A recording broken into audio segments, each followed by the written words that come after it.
Ahora que tenemos noción de lo que es la curvatura, procedemos a hallar una primera versión de las importantísimas ecuaciones de Frenet.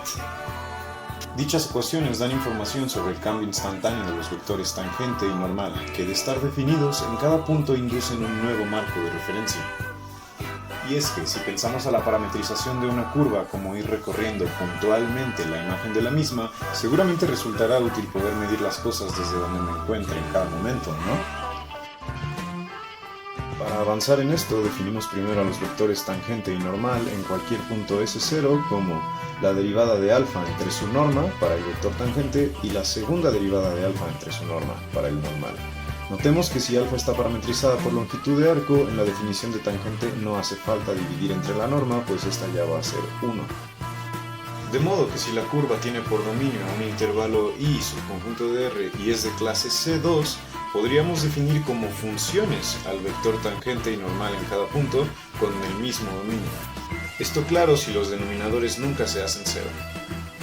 Teniendo así que a cada punto de la curva le estaríamos asociando un vector tangente dado por esa fórmula y un vector normal dado por esta otra.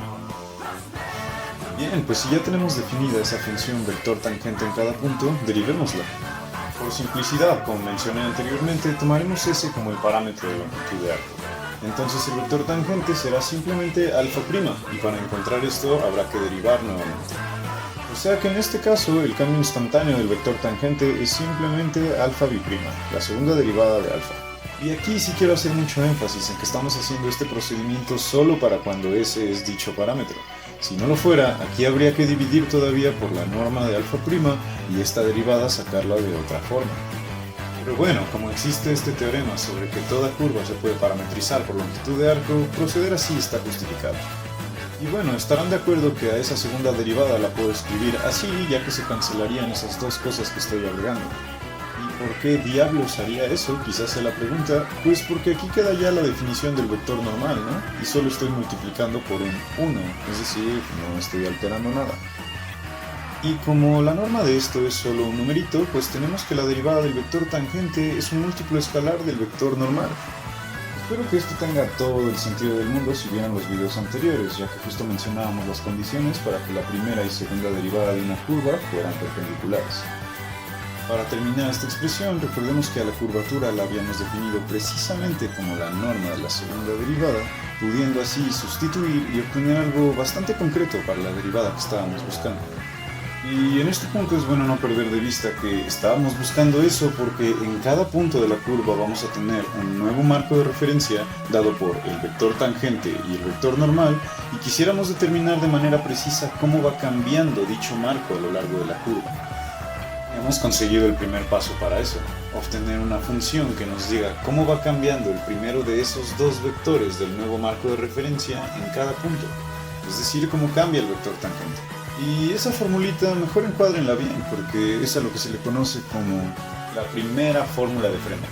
La segunda, como posiblemente ya tengan claro a estas alturas del video, será una expresión para el cambio del segundo vector en este nuevo marco de referencia, el vector normal. Así que derivémoslo también. Pero para hacerlo necesitaremos algo un poquito más ingenioso esta vez. De entrada se tiene que dicha derivada del normal es perpendicular al normal en sí en todos los puntos. Esto gracias al lema que vimos el video pasado, ya que esto tiene norma constante. De hecho su norma siempre es 1, ¿no? Y también que el normal y el tangente son perpendiculares en todos lados. Básicamente por la misma razón, ya que el tangente es la primera derivada y aunque el normal es la segunda, entre otra cosa, esa otra cosa se puede sacar del producto interior al ser un numerito, y esto sí que es cero. Al tener esta norma constante, pues estamos parametrizando por longitud de arco. Ahora, esto de aquí nos dice que la derivada del normal debería estar en la recta perpendicular al vector normal.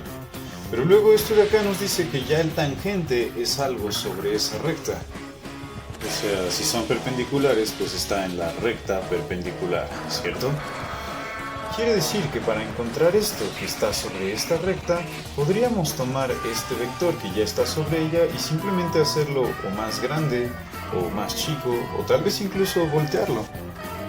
Dicho de forma precisa, lo que estamos buscando es un múltiplo escalar del vector tangente. Esa conclusión de momento la guardamos por aquí y aplicando el viejo truco de derivar el producto punto entre dos funciones podemos obtener algo más de información sobre esa lambda. Y bueno, digo viejo truco porque desde el video 2 creo que esta es la tercera vez que lo menciono. En fin, aplicando la regla de derivación para el producto punto y usando la notación prima para la derivada y puntito para el producto interior, obtenemos esto de aquí. Pero oye, qué chido, justo para t' ya habíamos sacado la primera fórmula de Frenet y para n' esta conclusión. Así que sustituyendo y bueno, obviando ya de la notación a la variable s, vamos obteniendo algo que se simplifica muchísimo, ya que sacando las constantes obtenemos estos productos punto que son en ambos casos 1, ya que son la norma al cuadrado del respectivo vector. Al final nos queda solo kappa más lambda y eso además va a ser igual a 0, ya que estamos derivando algo que desde el principio era 0, ¿no? Ya que justo argumentamos antes que estos dos vectores son perpendiculares. Escribamos eso, pero antes de hacer el siguiente obvio despeje para obtener ya quién es lambda, notemos que aquí yo solo lo había puesto para un punto específico S0. Pero dado que exactamente lo mismo pasa en todos los puntos S, vamos a hacer una pequeña modificación a esta igualdad. Con esto estaremos diciendo que para cada punto S existe una lambda sub S que cumple la propiedad de antes. Agregando ese detallito, lo que teníamos antes lo podemos escribir así, recordando que también la curvatura es una función del punto S del intervalo en el que nos encontremos. Ya con esto hemos determinado por completo a la derivada del vector normal, que es lo que estábamos haciendo con este desarrollo. Es eso lo que obtuvimos en resumidas cuentas y, como dijimos antes, esto va a ser la llamada segunda ecuación de Frenet, o de Frenet-Serret, pero no voy a entrar en detalles históricos ahora. Lo que sí quiero mencionar es que en la interpretación que teníamos antes, donde para encontrar la derivada del vector normal había que hacer grandote, chiquito o incluso voltear el tangente, entonces de hecho sí había que voltearlo, porque aquí hay un signo menos y hay que contraerlo o expandirlo tanto como la curvatura en ese punto.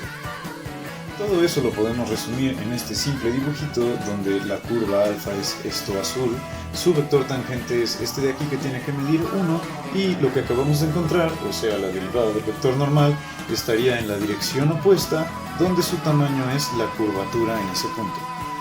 En eso último es donde seguramente este esquema flaquea, ya que no me puse a calcular exactamente este valor para ese dibujo que acabo de inventarme, pero creo que da una buena idea.